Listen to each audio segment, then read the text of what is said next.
Welcome back to the Metal Lounge. On today's episode, I'm joined by Jake. Hello. We're going to be discussing the hottest bands in the scene right now, misheard lyrics, and our favourite albums from the 2000s.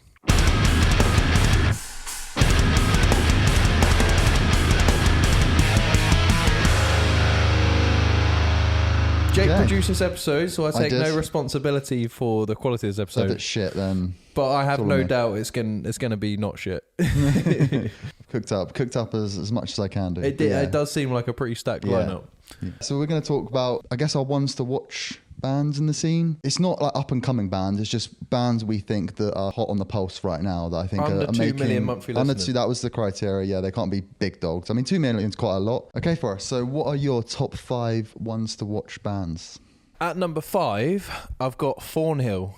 Of course you do. Of course, yeah. I mean, it's my current album of the year. I don't see it going away anytime soon. Yeah. They just released the song Mercia, which is a banger. They have had the Sleep Token effect, which Bilmuri had last year. So I think right now they are on tour with Sleep Token, experiencing like a massive exposure to a new audience. And I can't think of a band that deserves it more than Thornhill. They're Australian. They've been doing it for years. But I think this latest album is just like the best of work they've done. It's so fucking good. Like if you're into Deftones and you're into like modern sort of like punchy production, amazing vocal production, punchy guitars, this band have blown me away really. I wasn't expecting much, but yeah, I don't know, it's just like sometimes I can't even intellectualize it. It's just a good album. It's just well written. Like the song's just good quality. If it's just a great piece of music, that's all you really need, isn't it?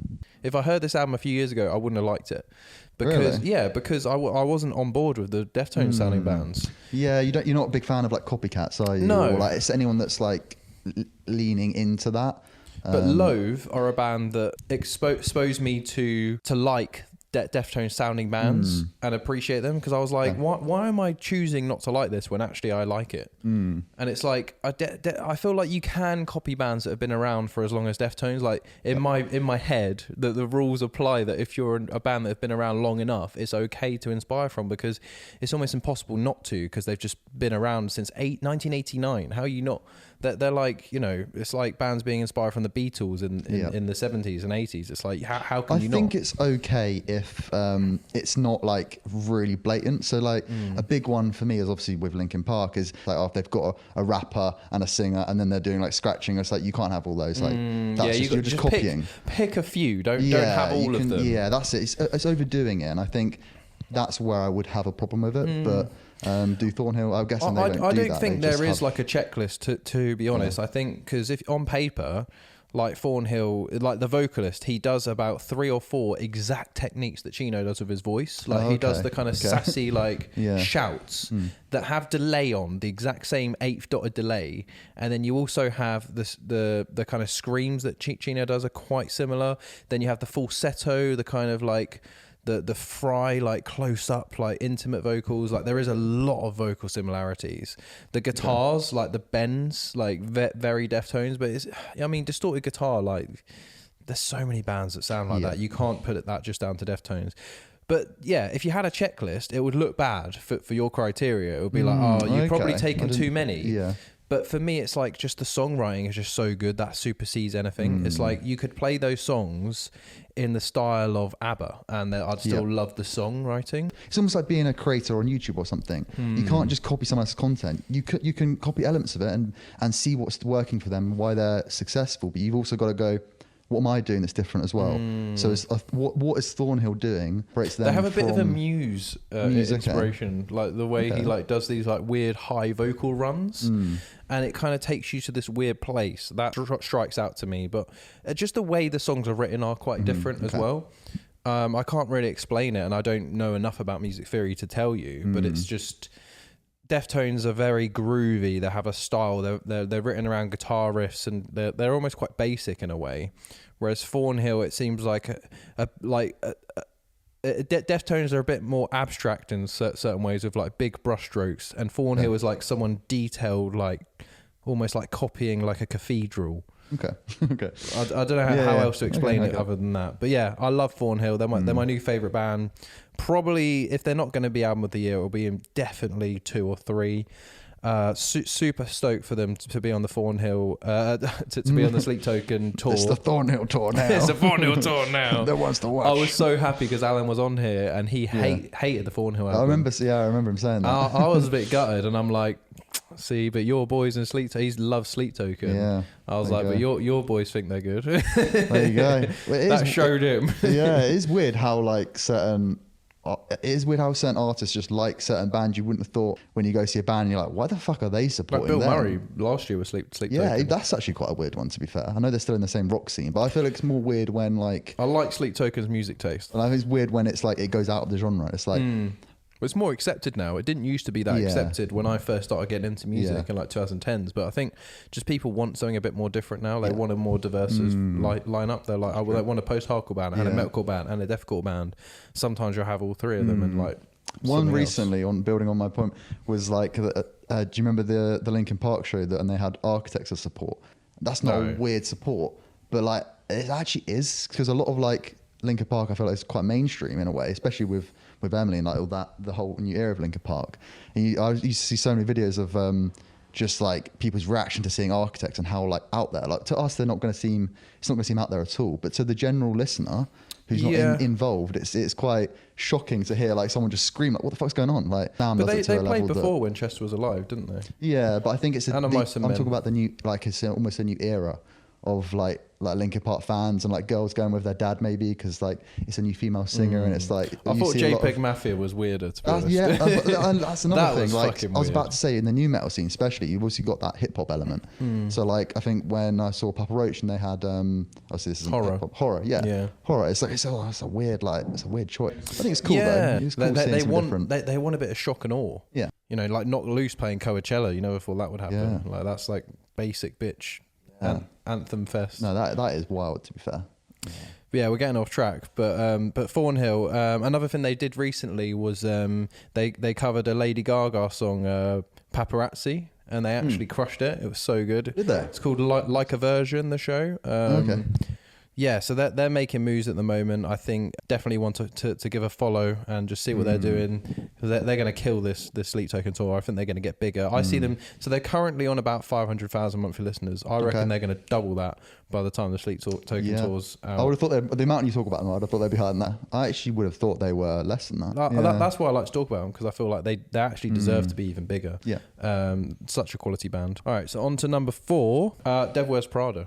So this, it feels weird to have them on a one to watch because they've been going since 2006, maybe even earlier. Yeah. But they've only just started to recently commercialise since about 2019 with the act, and the latest singles they've been putting out are very pop and commercial, and they're making some waves. Color Decay was the peak, and we spoke about that. Yeah, masterpiece. Yeah, it is a masterpiece. Every song, no skip album. It's a true phenomenal piece of art. I don't think it will top that for me personally, but I think as a band that is growing and weaving their own story and tapestry, they've got a lot of connections, they've got a lot of love, they've got a lot of talent. This album could be really big for them.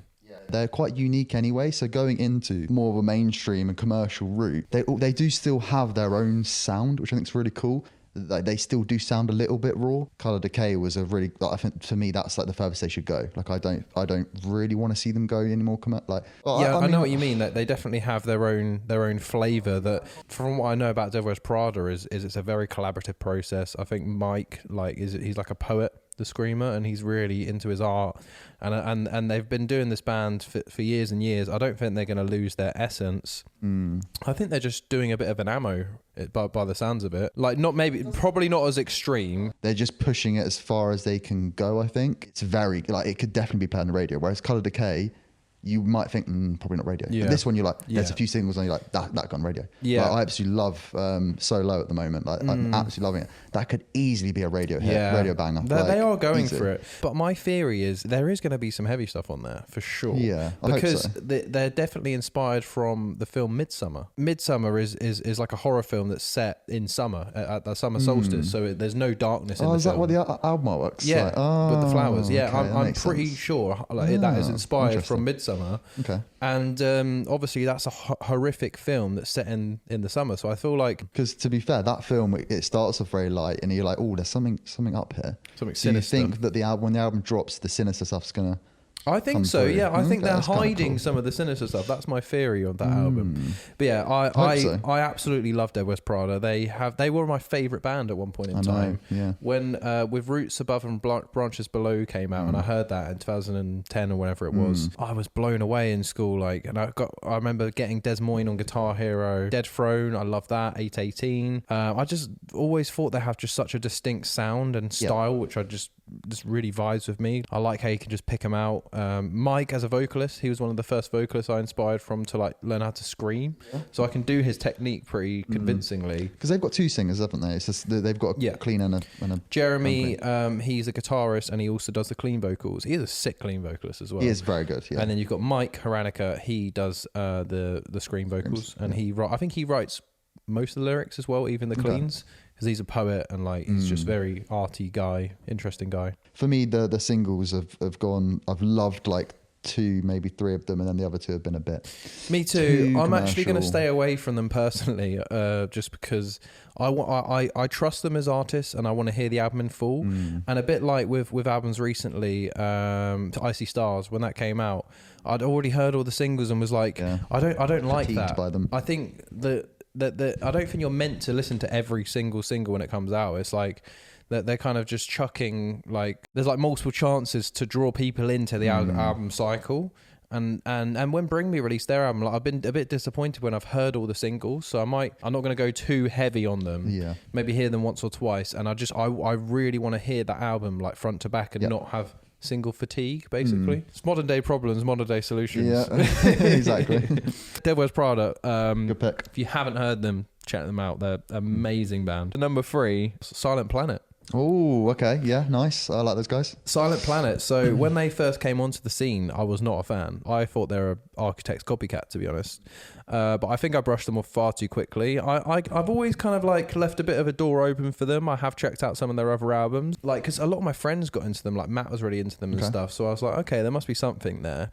And it wasn't until maybe just before lockdown they had a Green album. I can't remember what it's called. And I was like, okay, had a song called Trilogy. I was like, this is cool. This is interesting. It's a bit more synthetic. It's a bit more kind of, it has this kind of sheen about it that's kind of like high production, but still the riffs are solid, like really high quality metalcore. But then Antimatter came out and I was like, oh my god, this is a banger.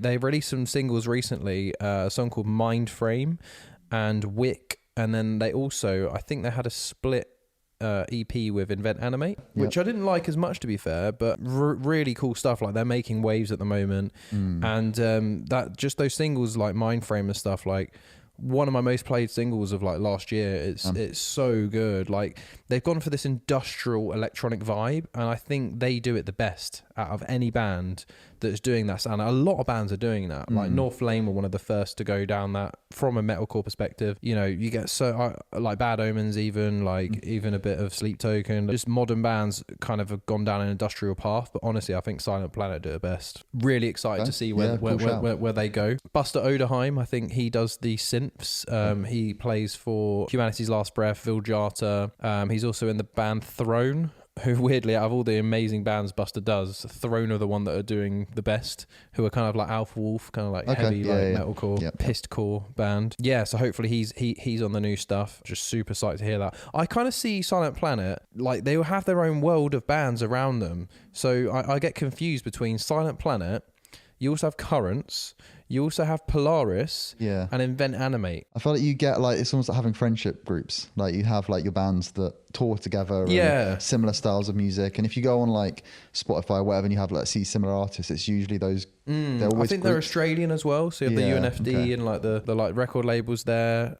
North Lane, you could probably add into that. Do you know what you say in that? I feel like I might be thinking of Invent Animate as well. Yeah, well, they did a split EP together. Yeah, so I don't know which one, because I haven't looked at them extensively, but I don't know which one. They're I very like now. similar I'll bands. have to go check them out after. Yeah, I haven't actually kind of really dug into them personally. It was a song Mind Frame and Antimatter that like singles that have wowed me, and like they're in my playlist and I'd never skip them. Yeah, I might drop a heater album. They're a one to watch for me, because the next album I'm going to be fully on board with. I think they've got about 1 million monthly listeners. Okay, they're well appreciated.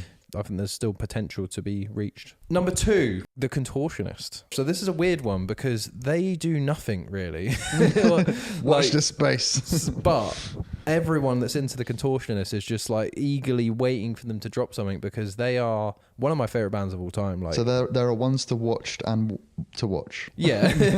You're still waiting. I'm still waiting. Like one of these days. Like, when did they last release something? So they last released an EP in, I think it was 2019. Okay, not crazy. But their last full album was 2017. So yeah, it's been like 8 years since they dropped an album, which is one of the longest. And they're still touring. Well, I think they're still touring. They're still doing the odd gig. They actually dropped an album recently, but it's a live album. It's unbelievable. It's so good. They are the best live band I've ever seen. They're so talented. There's twins in the band. The chemistry they have. The vocalist is like so tight. It's impressive to see like a vocalist use like vocal effects, and like he's just in the pocket. He doesn't focus on stage presence. It's all about what he does with his mic. You know that they're cooking up something good. And one of these days, I don't know if it'll be this year. It definitely won't be this year.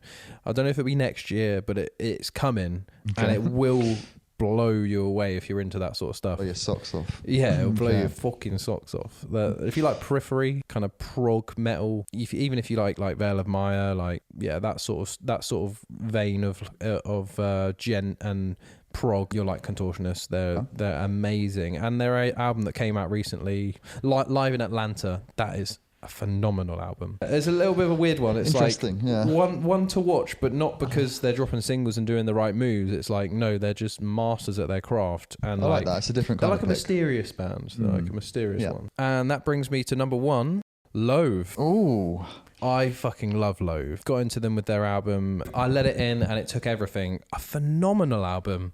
Came out in 2020 and it blew the whole metal scene away. Like, I can't believe how big Loathe got off that album. That album aged like fine wine, and they have just been touring it religiously since then. They brought out an album a single this year. It's really interesting. Like, they're true artists. Like, they definitely take an inspiration from Deftones, but they have their own flavor and their own sort of spice that they add in, and it's so authentic and unique and exciting and heavy.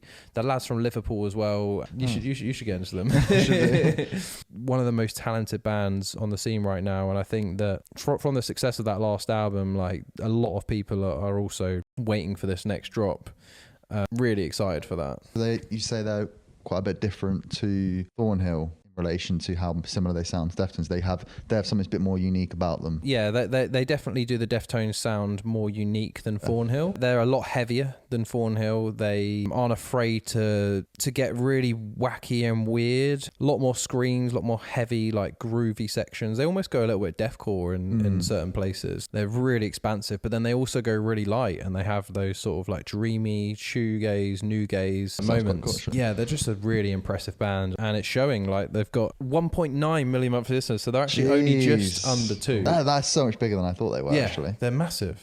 A massive band. I've heard them popping up on the scene a lot, actually. As you said, like tours, I've seen them on like tour lineups a lot. So. They're breaking America currently. It takes a long time to break America. They've been doing it since like 2021. Yeah, there are some bands, some artists get the love here, but don't in America. And there's actually quite a lot to break America. Don Broker, probably a good shout, yeah. They're very ladcore, aren't they? Very English humour, and that's hard to break through to America. I don't know how well they do in America with their tours and festival positions. They're waiting for that sort of like mega album, I think, like Death of Peace of Mind. Well, that's unrealistic, but you know. I think Don Broker's biggest album is Technology, I think. That's their commercially biggest album, but it was very experimental for them. Like, every song was that's why I love that album, but it's very different from each other. But I think their biggest album probably Automatic, but I think they're still trying to find their sound for me, Don Broker. Like, they've been going a long time now. I feel like every song they release, I'm like, I really like it. I love that they do have a sound, but it's like, I can hear that they don't know what they want to do quite yet. Yeah. They're like, let's do this, or let's try this. This is really cool.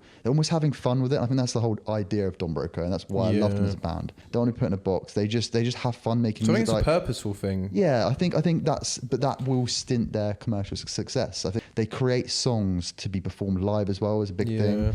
I'd rather them stay this way, like creatively, than try and do a commercial album that they could create an Automatic 2.0, and it could probably be much bigger than what they're doing now. Yeah. Very cool. On to yours. What are your top 5 bands to watch? Okay, so coming in at number 5, Imminence. We spotted them at Slam Dunk, didn't we? I love seeing them at Slam Dunk. They brought something different. Yeah, and I listened to them recently, loved them, and then I like properly listened to the Black album. I was like, oh, these guys have got something. The reason they're in my one to watch is because I loved them, but I think they've got the capabilities to do a massive album because they've got so many cool elements to them. Like obviously the violin is the main one that stands out, which is really cool. But I do just love their sound in general. Well, they've been working hard at their sounds. Like you know, you were saying about bands like finding their sound. Yeah. They've been trying to find their sound because I feel like they have found it now. But they used to be like a hardcore band, and they used to be like more of a metalcore band at one point, hardcore band. I remember when I first started getting into like music and watching bands on YouTube, they would always get recommended to me. I've heard about them a lot around in the scene as well, like people bigging them up. I think they've got a bit of buzz about them. Look forward to see like what they do next. Something just fresh within the music scene. I don't really know much about them, but from what I've seen, they're just quite like a spectacle. They're very theatrical. Yeah, that's very quite epic sounding band. They're from Sweden, so that's probably maybe why they found it a bit harder to break out. I do love a Swedish band, Normandy. Yeah. There you go. Well, getting into number 4, Polaris. So I fucking love Polaris. They just, to me, they remind me of an old school metalcore band that have just done it all right. I know they're actually doing some cool things. Like they've been on some adverts lately in Australia. Some like, I think it was the NFL or not NFL. Really? Whatever. Yeah. So they're doing some cool things commercially. And I think that's why I'm like, okay, it's cool to see a more of a not hardcore, but more of a heavier band. They do have hardcore elements. Yeah. They're like While She Sleeps almost. They're like an Australian While She Sleeps. Because While She Sleeps sound a bit kind of raw and hardcore, and Polaris, definitely some of their stuff does sound like that. You can tell they're a really talented group of group of guys. RIP their guitarist as well. Did you see that he passed? Yeah. Such a shame. But that album, is it? No, it's the one with Overflow and their latest album basically. It's just, that album is so good. And I think that doesn't get the love it probably quite deserves. I loved the Death of Me album. That was amazing. Above My Head, it's got on. Oh, the one with the fire. The beach. Yeah, I mean, then the album after that it was the one I really like. I didn't get into that one as much. I like Nightmares. Yeah, Overflow. If you check that out as well, they're very similar to Silent Planet. They're in that world. Exactly. Yeah. So when you mentioned, it, I was like, oh. But yeah, no, I absolutely love those guys, and I think that they could be bigger as well. I think they're just ones to watch. They've got the talent. Yeah. We need a name for those bands. Like they're kind of like premium dark metalcore, or like we'll think of a good name because there's definitely a thing going on there. You think there's like a subgenre that's not? I think it's like post Architects metalcore. That belittles them a little bit, but that's how I see them. They're definitely all of those bands are inspired by Architects. Most of them Australian. It's weird.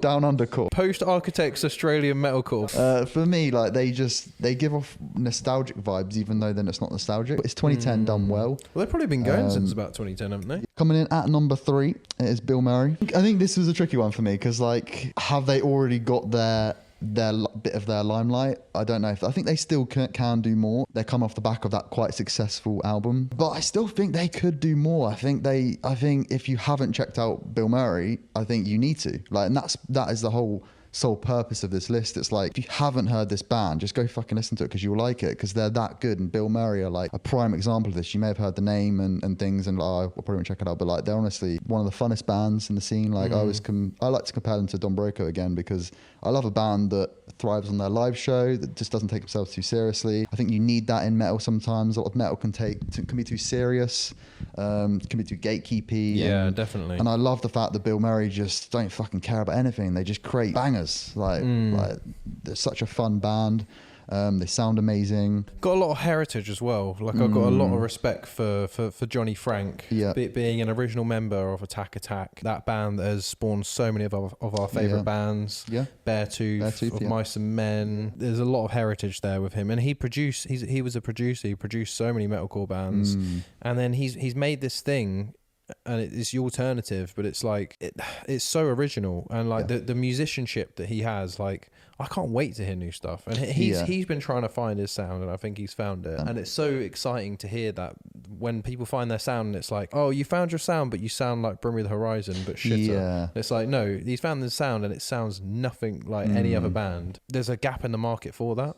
So there is a space there, but it's still quite niche because of how heavy it is and stuff. But so I don't think it's going to go, wildly bigger. I think with some more time in the scene and some interesting live shows, some good collabs. But definitely if they go more down the country route, which I hope they don't.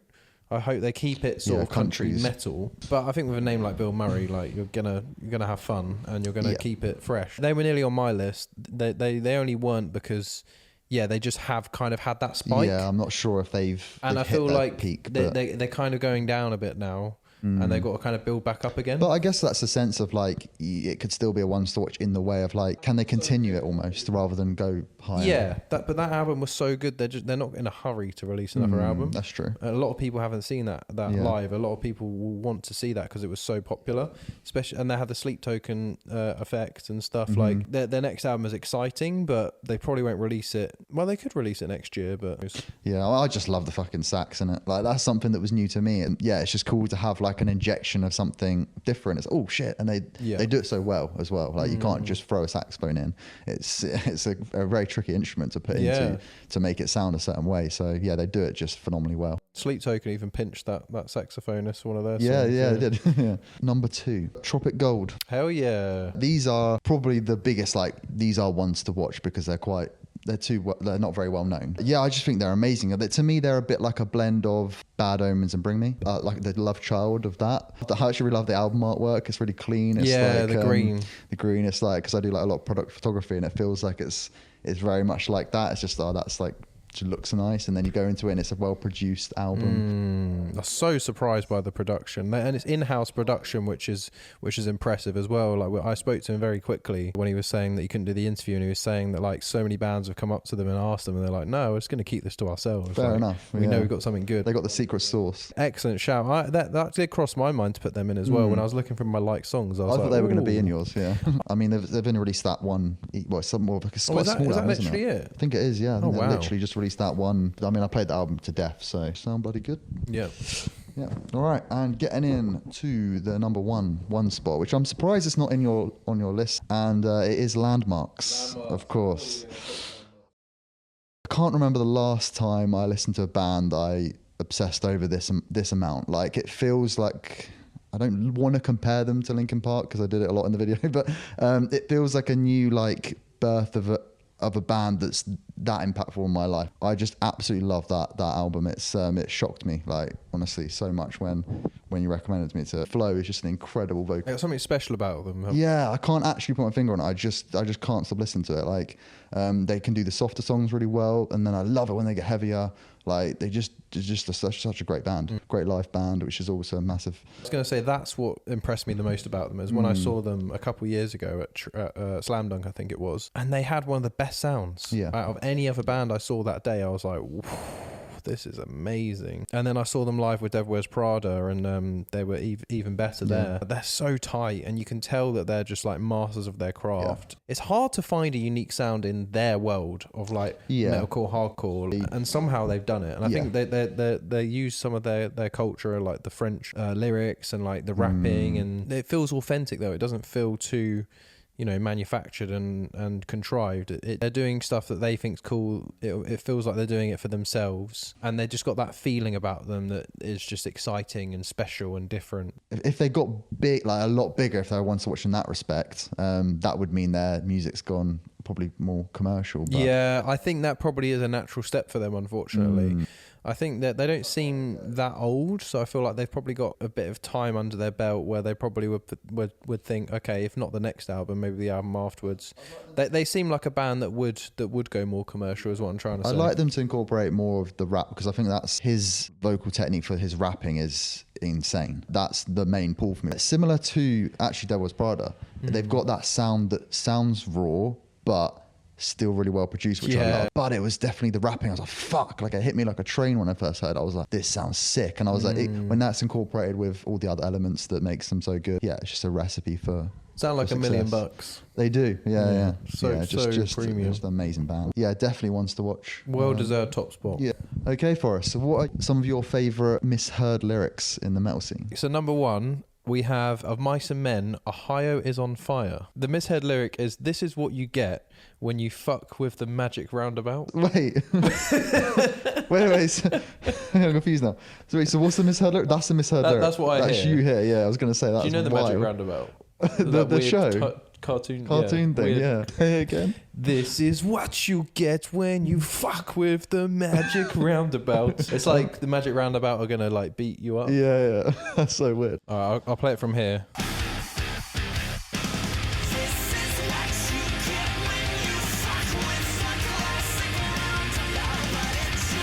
I still don't know what it said. It sounded like it said classic roundabout. Yeah, that is actually what it is. Does it say roundabout? Yeah.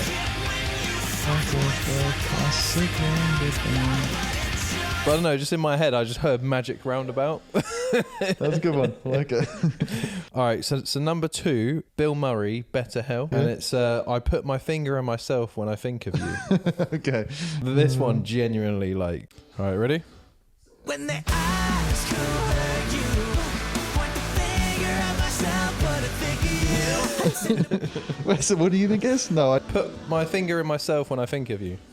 put my finger in When my... they ask who hurt you, point the Put instead of point. Yeah. myself, but I think of you. Okay. That suits Bill Murray as well. Yeah, it does. That should be the wouldn't lyric. even be that crazy. They should change that lyric just so it's more funny. Shout out to Valis actually, because she actually she actually gave me that one. So number three, we have The Devil Wears Prada, Reptile King of the Ozone. So that's a song title. Okay. And the lyric I hear is, I will drown your hamster in mashed potatoes. What the fuck? That sounds like it goes hard, to be fair. It does. That sounds like old school Devil Wears Prada to me. If I didn't tell you this was Devil Wears Prada, you probably wouldn't know. It's so raw. I think it's literally the opening lyric.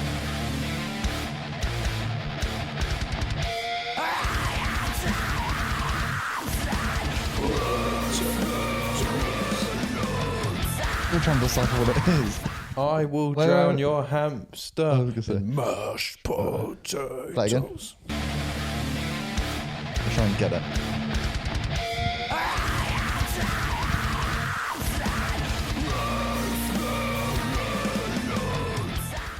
I don't know what it is. It sounds like it says, I am drowning in something. So, yeah, the real lyric is, bring it to your lips and experience the sulfur infect everything that we've created. I prefer your lyric. Your lyric goes so much harder. Yeah, I should change that. Update I feel like that. you could probably do anything for screams. Like You should be able to like Wikipedia entry that. Lyric yeah, and just put it in just there annotate. instead. Yeah. Okay, so the word alive, life cycles next. Oh, I love that song. He definitely says, I've got a boner. Okay. I've got a boner. I'm counting on it. I think he says something like that. Oh, here it is. He says when I'm older, doesn't he? No, he says I've got a boner.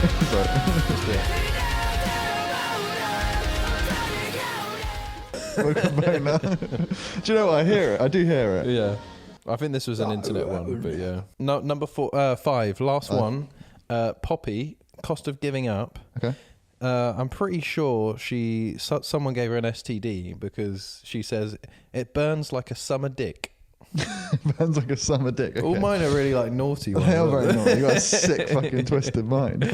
Who raised you? Okay, you ready for this? Yeah. It burns like a summer dick.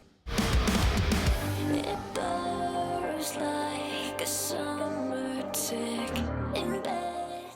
Oh, summer tick. What else is she saying? Summer tick. Summer tick. What's It a burns summer like a tick? summer tick. What's Yeah. a summer tick? Is it like the ticks that are like that bite you? Summer dick. She got chlamydia, bluv. Yeah. Bluv? Bluv. She got down dick bluv. She got chlamydia. All right, Jake. What are your favourite Misheard lyrics? Okay, so we're going to start off with quite a popular one, and it is "This is Sam Turtle." Ah. Okay, and then the other one, the lyric is "Never said that you farted."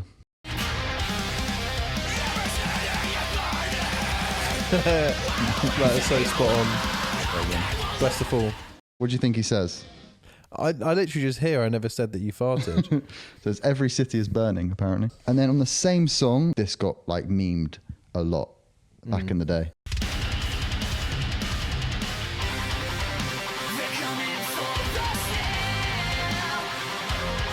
They're coming for us now. Yeah. So the memed one was "They're coming for the snail." Okay, so the next lyric is one from the internet. This isn't mine, but I found it funny. "Banana rivers are penguins," which is quite random.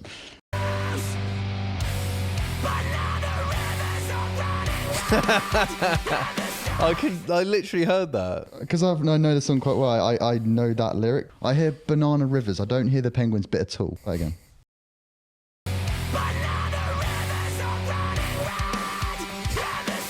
That's my favourite one so far. So I hear banana rivers are running What a red. banger. What is that again? Holy hell. It's where Polaris invent, animate, currents, Silent Planet. It's where they learn it all. Yeah, exactly. North Lane It's, even. Do Daddy. you know North Lane are named after an Architects song? Are they? Yeah. Architects have a song called North Lane on their album Ruin, Oh, which isn't on Spotify. that's a fact and a half. 2 for 1. This one was actually a really weird one because it's I literally had thought this was the lyric for years and years and years. And it was, "I talk to dad, I'm probably gonna miss," which I think you know the song. I don't know. Do you not? But this is the. I dread the thought of our very first kiss. A target down, I'm probably gonna miss. Yeah. It sounds exactly like... I can't hear the not misheard lyric. Like Yeah, whenever doesn't you that play sound? them. "I talk to dad, I'm Yeah. probably gonna miss." Yeah, what is it? Wait, play it again and let Okay. me see if I can get it. Our very first kiss. A target down, I'm probably gonna miss. I target that, I'm probably going to miss. Yeah. Oh, okay. I target that. It doesn't it sound like "I talk to dad, I'm probably gonna miss"? Dad, yeah, because there's accent.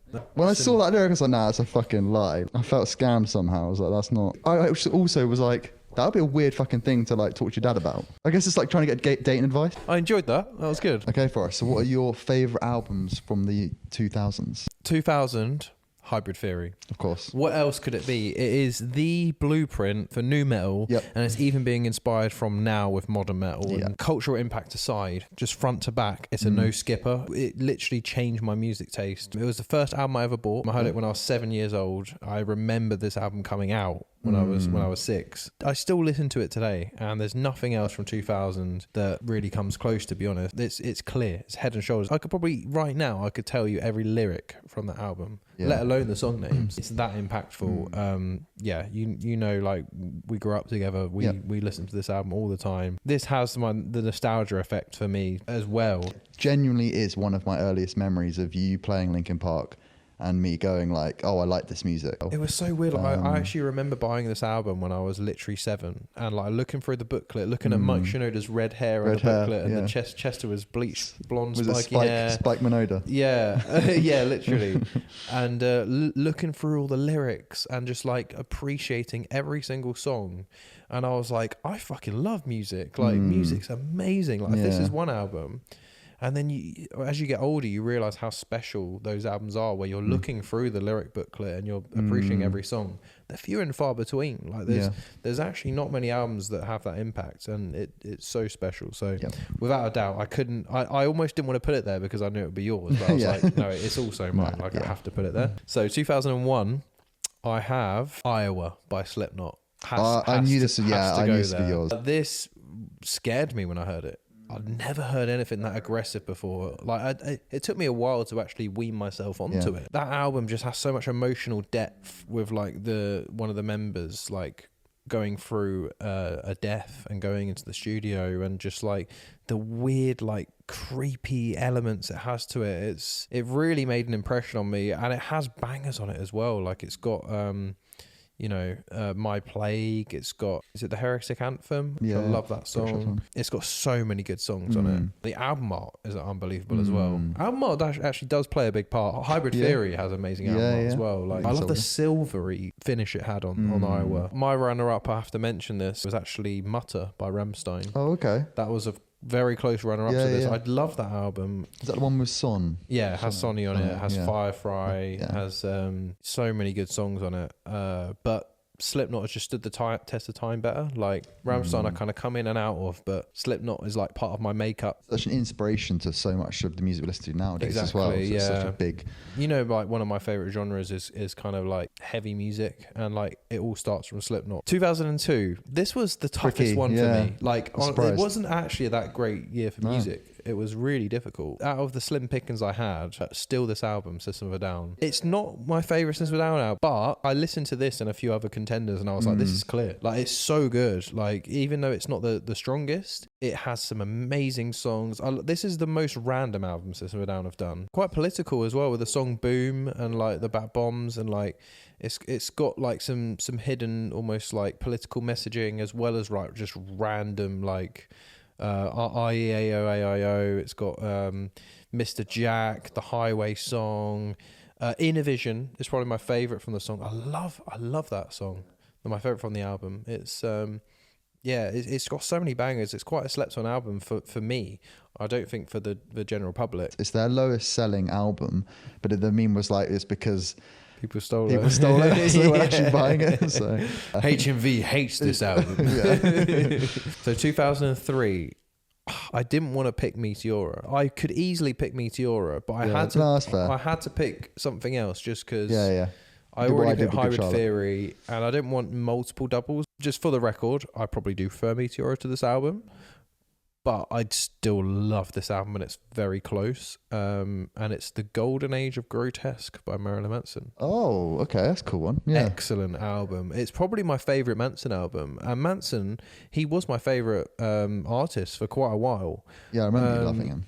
And yeah, this album, when it came out, I remember it just being like such a moment in time, and like seeing him on MTV with Tainted Love and This Is the New Shit. And it was just such a cultural moment. And I remember just like him being my favourite artist, and I was like, I've got to put one of the albums on here, and this one fit in. Yeah, I love the album. I love what he did with that album. It was like, that was when he was at the peak of his powers. You know, he had such a good run. Like, his first album wasn't very good. His second album was brilliant, Antichrist Superstar.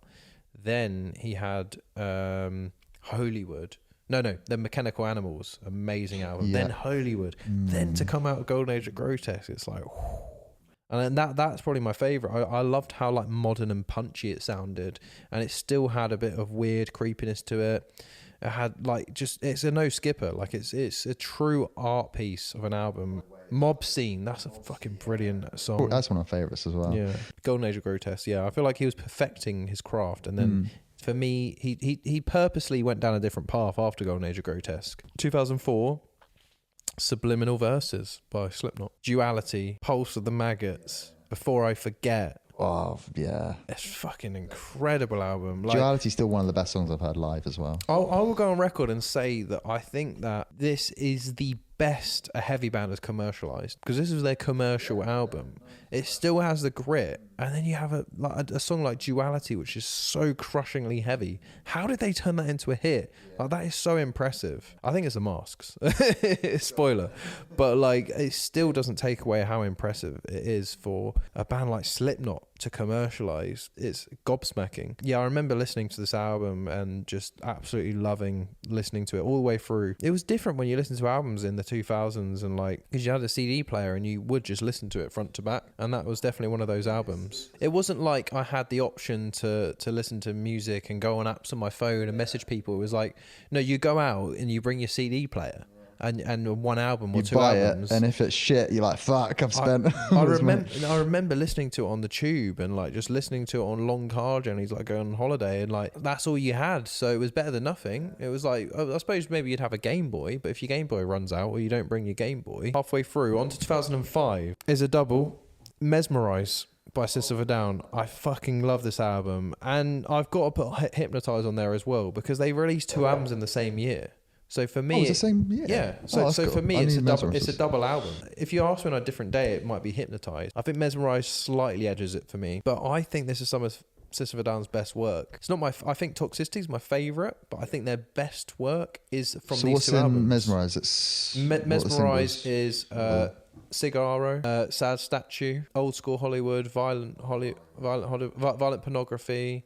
Lost in Hollywood. But Hypnotize does have some amazing tracks as well. You've got Vicinity of Obscenity, Banana Terracotta Pie, Stealing Society, Hypnotize, She's Like Heroin, Lonely Day, Soldier Side. I think that album's better than Toxicity. Just thinking about it now, I would say which one? I think Mezmerize. Yeah. So you got BYOB. Oh yeah. Cigarro, Radio Video, Violent Pornography. Yeah, I'd say that's my favourite System album. Amazing, isn't it? It's more expensive. Like they definitely brought in more elements, and they were allowed. They had a bit more confidence and had more kind of power to kind of explore, and they nailed it on the head with those albums. And how crazy is that they released both of them in 2005? I didn't realise that. And they haven't released anything since. It's been 20 years. This year, 20 years. And they're still headlining festivals. 2006. This was a tough one, actually. It was between 2. Dying Is Your Latest Fashion by Skate the Fate. Skate the Fate, yeah. I had to put it there. Ronnie, it's what made me fall in love with his voice. The croakiness of his voice. And it's got some amazing songs on it. Some underrated ones. But you've got Situations, and you've got Not Good Enough for the Truth Cliche. Banger. That is such a good song. You've got My Apocalypse, which is a really good song. It really stood the test of time for me. Like, I still listen to it these days. My runner-up was Count Your Blessings. I actually loved that album when it came out. I remember listening to it like on the way to school, like on my iPod Touch. It's kind of had a bit of a resurgence because of the MySpace deathcore thing coming back very recently. But just over time, I think Dying Is Your Latest Fashion has just, it's always served me well. But for heavy music, my favourite albums came a bit later in the 2010s. I just think Dying Is Your Latest Fashion is a better album, better songwriting. Yeah. Count Your Blessings, really good guitar riffs, some good songwriting, but like there's better heavy songs written these days, like this year, like last few years. Say that Escape the Fate album's better than This War Is Ours. Yeah, more consistent. I think as a single, This War Is Ours, I prefer, but also I prefer Ronnie's voice than Craig's, and that. Yeah, fair.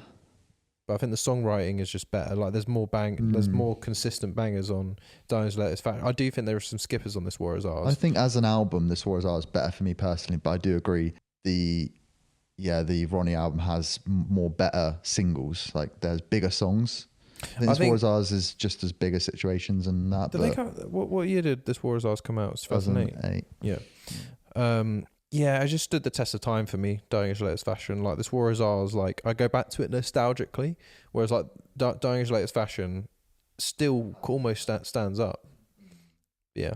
All right, so on to 2007, I went with Born of Osiris, The New Reign. Oh, okay. I didn't hear this album until much later, like 2012, 13. But, oh my God, this had such a big impression on me because I couldn't believe the technicality of this album that I had to learn how to play these songs. Like, I remember being in Josh's basement when he lived in Warrior Square. We were learning how to play these songs. Yeah. And it was so satisfying getting to learn them. And then we learnt that these guys wrote these songs when they were 17. And we were like a bit older when we were playing them. But we were like, how the fuck did these guys like just write this stuff? It's so stacked. Like I'd recommend you listening to it. They reduxed it actually. So they've got a remaster of it. It's that good. A few years ago, maybe 2017, maybe it was a 10-year anniversary. I can literally name all the songs on it. Like you've got Bow Down, you've got The New Reign, you've got Abstract Art, Empires Erased, Open Arms to Damnation. They're all so good, so techie, and like mainly from learning how to play them is what made me appreciate them more. But just as songs, they're great as well. But yeah, close runners up was weirdly, the Del West Prada album Plagues, which is our Drown Your Hamster came from, but it hasn't aged very well. Plagues was also a close shout, and so was For Those Who Have Heart. 2008, I actually went for Suicide Season. Okay. Fair. Because I actually got into Suicide Season very close to this coming out. I got into them in 2009. So this had come out the year before. The cut up of this album, which is kind of remix album of Suicide Season. And I got really into that because I was really into dubstep at the time and Skrillex and stuff. But I loved Suicide Season as an album. I preferred Count Your Blessings at the time, but Suicide Season had such a big impact. And it was so cool to actually be a part of that. Cool. I was seeing Bring Horizon like reach these heights even back then in 2009. Like he started at the train station, didn't he? Yeah. The album afterwards, cool. There Is a Hell. I met him in Brighton for when they played with Cancer Bats and a dubstep band. Weirdly, I think it was 2010. So yeah, not long after, but I'd already been into them for like a year. Love Suicide Season. I don't think it's aged that well. Chelsea Smile and Diamonds Aren't Forever, like those two, like really great songs. It changed my music taste massively. Like that's what kind of got me into metalcore, like hearing that like guitar and breakdowns and stuff. Like I was like, I love this. Like I hadn't really heard before that. It was just new metal, and which I loved. But that kind of got me into those more metalcore bands. So 2009, this is the hardest one. I'm going to have to give it to a very underground band, Lower Definition, the greatest of all lost arts, came out 2009. So Sam introduced me to this band, and I fucking love this album. It is aged like fine wine. Ventriloquist? Yeah, the ventriloquist, the choreographer, Pablo Cicada, cool. Miami Nights, The Ocean, The Beast. Miami Nights, that's a good one. Yeah, it's a good album. It's so good, and like it's so different as well. It's like jazzy metal and like ingenious, really. Like the guitaring is unbelievable as well. Like I learned a lot. Like Born of Osiris, I learned a lot. Like just learning how to play those songs with Alan, and like it really blew me away. Just like hearing a band that unique, because it was called the greatest of all lost arts, and not many people know about it. It felt cool to like be part of the fans that were like appreciating that album. A close runner-up was Hollow Crown. I fucking loved that album, and I learned how to scream from that album. So that they are neck and neck. But I think the only reason I don't choose Hollow Crown is because there's competition that I'd maybe question that if Hollow Crown is my favorite, like maybe Lost Forever is, maybe Holy Hell is, maybe your favorite one is. Like there's a lot of competition. Whereas Low Definition, like that is their best album. Head and Shoulders. It's probably, I think it's their only album. That's 2009. Stand Up and Scream and Homesick were also such an important year, 2009. But yeah, it leads me on to the last one. 2010, Deftones, Diamond Eyes. This album is phenomenal. I didn't listen to it when it came out. Koi No Your Khan is the album that got me into Deftones in 2012 when that came out. And this has a very similar vibe. It's the same producer, Nick Raskulinix, Rumpelstiltskin, who produced their latest album. But this is what changed Deftones into like their V3 era, let's say. Low tuned, punchy, high produced guitar, and also really like angelic, dreamy soft sections. Diamond Eyes is a no skipper, like front to back. It's so good. Had to get Deftones in there somewhere. But yeah, so that's my list. Jake, what is your favourite album from each year of the 2000s? Okay, so kicking things off, we've got the year 2000, Hybrid Theory, Linkin Park. Wouldn't be anything else. Basically my just gateway to every single band I love, and also my favourite band ever. I'd say the second best album of all time. Getting into 2001, we've got Toxicity, System of a Down. Hell yeah. Not my favourite System of a Down album, but definitely just in that year, probably one of the best albums released. So you got Chop Suey is an album, just an absolute banger. So Dear Dance. Yeah, Dear Dance. Is it Jet Pilot on that album as well? Yeah, Jet Pilot. So you've got, just an incredible album. No skips. Forrest as well. Yeah, Forrest, there you go. So yeah, great album, and just absolutely love System Down to Death. 2003, got a little bit of a rogue one. Good Charlotte's The Young and the Hopeless. Wasn't that 2002?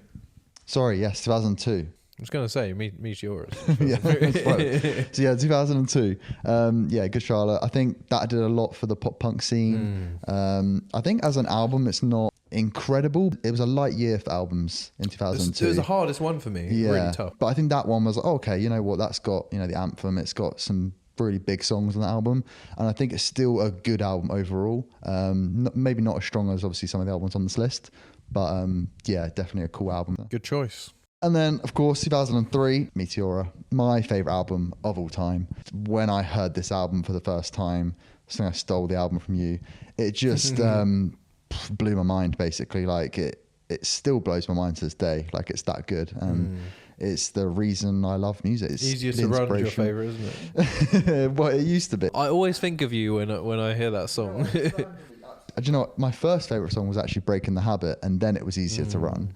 And then I stuck with Easier to Run because I want to be cool. I want to like find a different song that's my Underdog, favourite. yeah. I always love picking an underdog as my favourite. Figure 9 is the best though. Figure 9's Fucking great. Yeah. love I mean, Figure I'm 9. just going to say every song's the best song, but such a consistent album. Got ballads on there. Good album Got great album artwork, yeah. I think Hyper Theory is a bit better, but I do, yeah, I agree. But yeah, I got you that flag. You yeah. still got that? I've still got it. Yeah, I've still got it. Very cool flag. What more can you say about Meteora? It's the inspiration to so many bands. It was a given for this year. Yeah, it was a no-brainer. 2004, I do have Green Day, American Idiot. Yeah, again, just a very like consistent album. You've got so many big songs on there. Like, obviously, American Idiot is huge. Green Day have grown on me as I've got older, and that album for sure is their best. It's a stacked album. It's one of the best written like rock albums. Like, I don't listen to it as much now. I've gone the opposite to you. I loved it when I was younger, but it hasn't quite stayed in my rotation. But I can still appreciate it for what it is. Jesus of Suburbia is such a great song. Great track. Like, it's a really long track, but like for Green Day. 2005, From Under the Cork Tree. Fall Out Boy, huge album for them, and just so many like bangers. You've got Dance Dance on there, don't you? You've got Sugar We're Going Down. A Little Less 16 Can was my favourite. Underrated. Yeah, I think that album's cool because that was the album that they were told by their producers to. They were meant to go into a more pop route, and they actually were like, "Fuck you! I'm just going to go more. Really? We want to do what we want to do. We're going to make this album," and it got commercially successful. Stood up to the man. Yeah. Funny enough, they've gone more commercial, but like because I think in their first album they had like screams and stuff, didn't they? And I think like the producer was like, that's not going to make you money. No, scream. which I'd love to hear. Like, I Fall Out Boy with screams would be quite a cool, like maybe experimental metal album or something. But I think because Paramore did the same thing. They had like, I was listening to their first album. They had like some screams in some of their songs, which they don't do anything going forward. But yeah, that was a cool album for the scene as well. 2006, we do have The Black Parade, MCR. This one is really cool because I'm going to go see this live next year in July. A very emo album back in the day. It was one that I always thought that I shouldn't like it. It was always like not taboo to like it, but it was like one of those ones like you don't say you like. It's like a bit like... You're either in or you're out. You're either in the Black Parade or you're not. Exactly. So I was always like, I never wanted to admit I loved the album, but I think it's like, it's fine now. But I remember being in school, it's like you never want to admit that. It's an incredible album from front to back, and I gave it a listen recently, like from front to back, and I realised that how actually good the album is, and I realised there's a lot of songs on there that I was like, I don't even remember the last time I listened to this song, and I was like, oh my god, this is actually a fucking sick song. And then you've obviously got the big hitters like Famous Last Words and The Black Parade and stuff, and Teenagers. I need to revisit that as well soon. Yeah, I don't think there's any skips on that as well. 2007, I've gone with RIOT, Paramore. It was just such a huge album for them commercially. Misery Business was a massive hit. And overall, it's just a really consistent album as well. You've got some really catchy songs on there. But I do actually think I prefer their first album, Paramore. But I do have another potential one of 2007. It was Take to the Skies and Shikari. Yeah, that's an excellent album. Some heaters on that one. I think I didn't put that because I listened to that more like recently. Like I discovered Shikari a lot later on. Yeah. Whereas I remember RIOT coming out. I remember Paramore being massive at the time. So I kind of associate myself listening to that more so and really liking Paramore growing up. And then 2008... we do have This War Is Ours, just an epic album in my opinion. Like, yeah, just so many cool big hits on it. The soundtrack to our childhood. Exactly. I remember obviously playing Halo 3 with you. The Halo song, of course.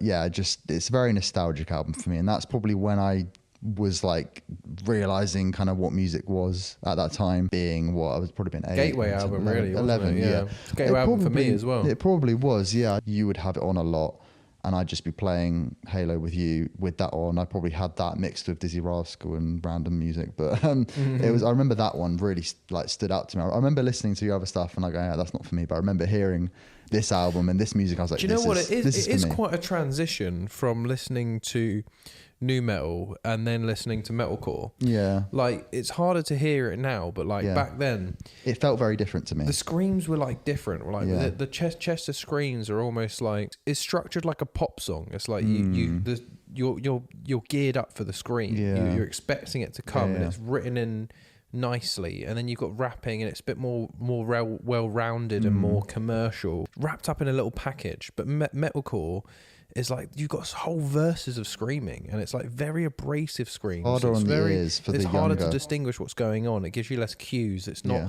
a normal pop structure. They were very different structures. Like there was just one long verse and then a breakdown. You're like, what? Where's the chorus? And it's like the chorus wouldn't sound like a normal chorus. We're so used to it now, but back then it was hard to kind of adjust to that. Yeah, but I definitely remember listening to this War as Ours and thinking, like being like 11 or 10 or whatever, I was thinking this is fucking an amazing song.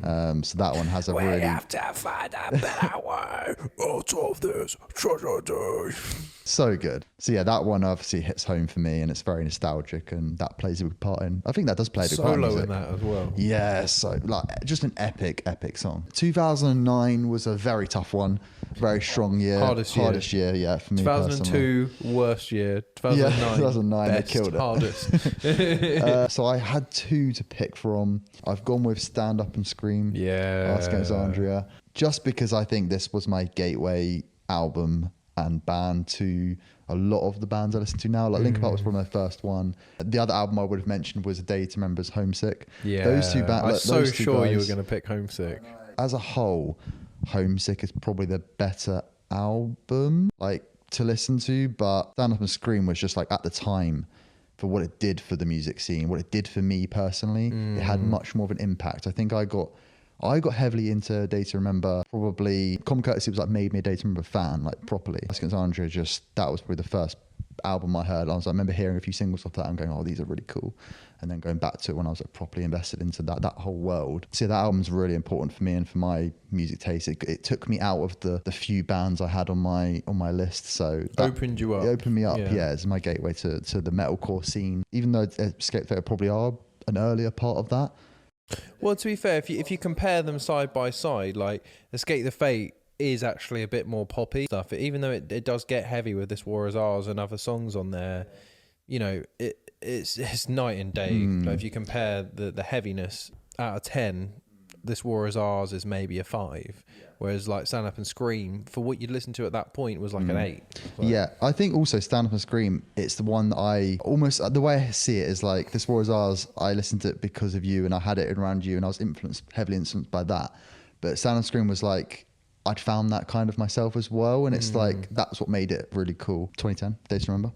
What separates me from you? Oh yeah. Front to back, it's just a great album. It's got, as I said, What I Want, absolutely great, and I love the music video for that. Actually, that was quite like the Avengers of music videos. Like you had so many different people in that, like from the scene. I think if a video came out like that now, that would hit a lot harder for me. But like I can imagine if you were like heavy, because I wasn't heavily into the scene at that point.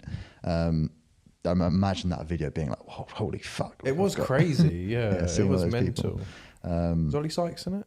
I think he was, yeah. I'm pretty sure he was. It's like they've done that again with the album art of Big Old Album. Yeah, that is my 2000 to 2010 list. Nice, excellent choices there. So some I wish I chose myself. It's a tough list, especially. I mean, we're only 3 years apart, but like, well, we've only been alive for like a few years. Going into 2000, it's harder to do.